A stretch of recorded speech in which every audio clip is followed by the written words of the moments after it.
I want you to do something for me, just for a second. Close your eyes. Yeah. Picture the Eurasian steppe. We're talking vast, dry, just seemingly endless. Mm-hmm. Now let's go back in time. About 3,500 years ago, so around 1600 BCE, if you'd picked up a history book, even 10 years ago, it would told you one thing about this place. Nomads. Exactly. Mobile herders, temporary camps, a whole society that just moved with their animals, nothing built to last. That's the image we all have, isn't it? We think of the steppe as this, this empty space between the real civilizations, Mesopotamia, the Indus Valley. Right, the places with the big stone buildings. Yeah, we just assumed the steppe was too harsh, too. Fluid for real cities. Okay, now take that assumption, that whole picture, and just shatter it. Because right in the middle of Kazakhstan, archaeologists have unveiled something that turns it all on its head. A massive, permanent, planned Bronze Age city. It's called Semi Arca. And this isn't just, a few scattered ruins. The sources we're digging into today are based on some really modern science. We're talking satellite imagery, high-res drone mapping, and these deep geophysical surveys. Well, they can see underground, basically. They can see the entire blueprint of the city without digging it all up. And what they found was a huge settlement built around a powerful industrial core. It just completely flips the script. Okay, let's unpack this. Our mission today is to figure out not just what Semi Arca was, but why. Why does its incredible scale, its specialization, its sheer planning force us to rewrite the history of what a city even is? Let's start with the name. Okay. The site is called Semi Arca. It's a Russian name that translates to 7 ravines, which, apparently describes the landscape there perfectly. 7 ravines, I like that. And the date is firm, around 1600 BCE. Yeah, late Bronze Age. And the first thing that just blows you away is the size. I mean, the scale of it. Yeah. Once the geophysical mapping was done, they realized the full footprint covered 346 acres. Wait, 346? 346 acres. That's enormous for this period, for this region. It's over half a square mile. To put that in perspective, that's way bigger than ancient Mycenae in Greece. This wasn't some village. No. This was the largest site of its kind found anywhere on the Eurasian steppe for the Bronze Age. It had to be some kind of regional capital. And its location wasn't an accident, I'm guessing? Not at all. The location is totally strategic. Semi Arca sits up on this high ridge, a promontory, overlooking the Irtysh River.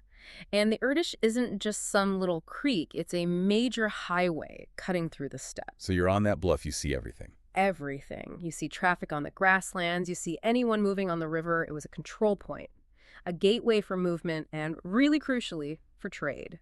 It's funny, the sources say local scholars noticed this place over 20 years ago. They did, but they had no idea of the true scale. They couldn't, see through the soil. It was only with these new geophysical methods that they could finally prove how massive and complex it really was. They could X-ray the Earth.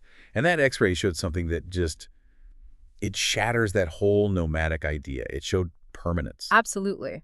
With mobile groups, you expect to find maybe some post holes from a tent, a shallow fire pit. Semi Arca is the polar opposite. People were building to stay for generations. The mapping data, it shows these 2 long, straight rows of rectangular mounds. About a meter high. Those were the foundations for houses. And it's not a random jumble of huts. It's organized. It looks planned. Totally planned. And those foundations, they belong to enclosed multi-room houses. We're talking thick walls, probably wattle and daub, built to survive that harsh climate.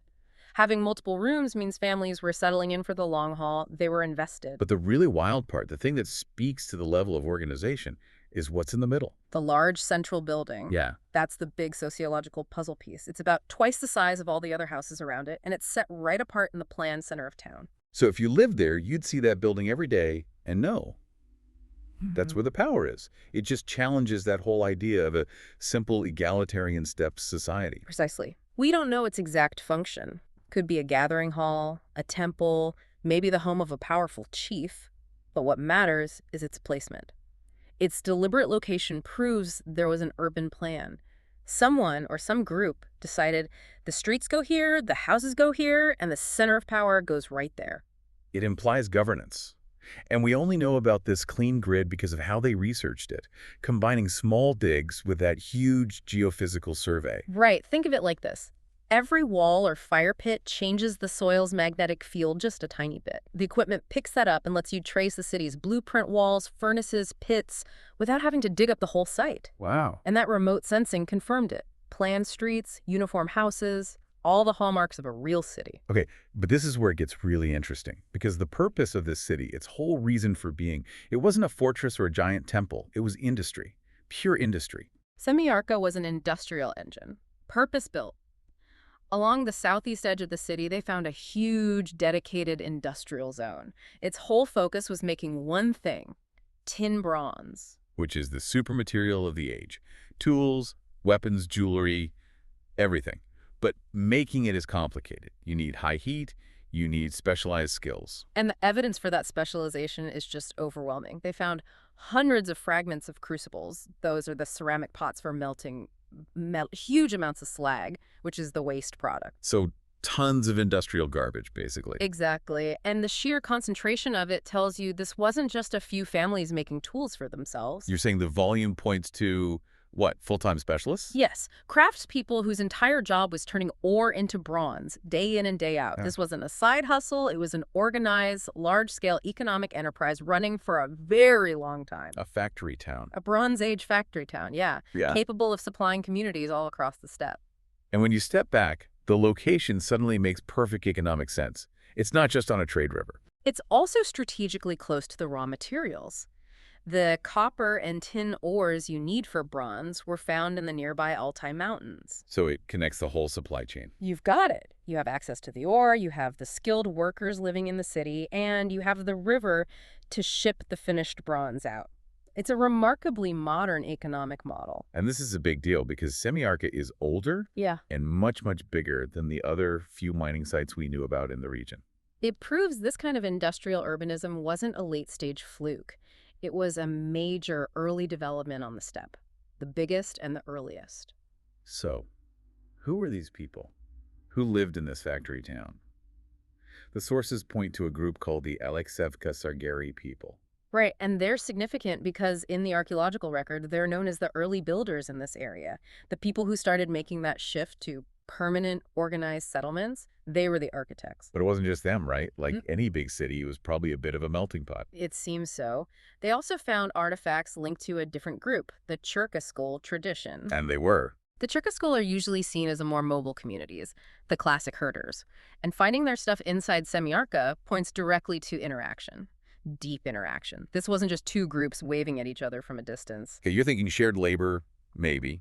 The herders are coming into the city to work or trade. It's more like a total economic symbiosis. We know from nearby burial sites and herder camps that these mobile groups were woven into the city's economy. The city was like a great big economic magnet. Okay, so paint that picture for me. How does that work day to day? Well, you can imagine the Cherkasol herders bring in the food, the livestock, and maybe they also bring in critical resources, like the huge amounts of wood needed for the furnaces. In an exchange. In exchange, they get the high-tech, high-value stuff they can't make themselves.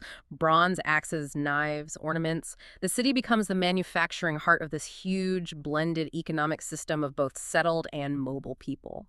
That complexity is. Yeah. That's the real mind bender. Yeah. So let's bring it all home. What does this discovery actually mean? How does Semi Arca change how we look at ancient history? I mean, it fundamentally challenges our old, very narrow definition of what a city is. Historically, we thought a city needed giant stone walls, palaces, temples, writing. The Mesopotamian model. Exactly. Semi Arca had none of that. Its downtown wasn't a ziggurat. It was a massive, planned industrial zone and organized housing. It was a city defined by production, not by monuments. It proves there was another way to become a complex society. An alternative path to urbanism. The Eurasian steppe wasn't a gap between civilizations. It supported its own sophisticated, planned settlements that were just as complex in their economic function as any of their more famous contemporaries. So it changes the definition of a city from just a place of power to a place of production. And of course, a discovery this big just opens up a whole new set of questions that researchers are now racing to answer. Like, who was in charge? Who controlled the access to the copper and tin mines? Was it one powerful family in that big central house, or what? A huge one is logistics. How on earth did they get enough fuel wood, charcoal to run those furnaces constantly? Smelting is incredibly resource intensive. You'd need to clear whole forests. And how far did their products go? Did they find Semi Arca bronze hundreds of miles away? Or was it all for local trade? And the big one, the one that connects to today, Yeah. what was the environmental impact? Did they cause massive deforestation? Did that environmental stress maybe lead to the city's decline? That's the million-dollar question, isn't it? How long could a city like that actually last? So maybe this is the final thought to take away. If we accept that a city can be defined by organization and production, not just by stone palaces, how many other lost industrial hubs are still out there? Hidden right under the surface of places we've written off as just empty. Wow. We've been looking for palaces when we should have been looking for furnaces. That is the ultimate aha moment here. We just completely misunderstood the steppe. It wasn't a void. It was an industrial corridor. If you enjoyed this deep dive into the Bronze Age and the incredible city of Semi Arca, make sure you subscribe to the deep dive right now for more history that'll make you rethink everything. And we really want to know what you think. Of all those remaining questions, who was in charge? The fuel supply, the trade routes, the environmental impact. Which one would you want archaeologists to investigate first? Let us know in the comments below.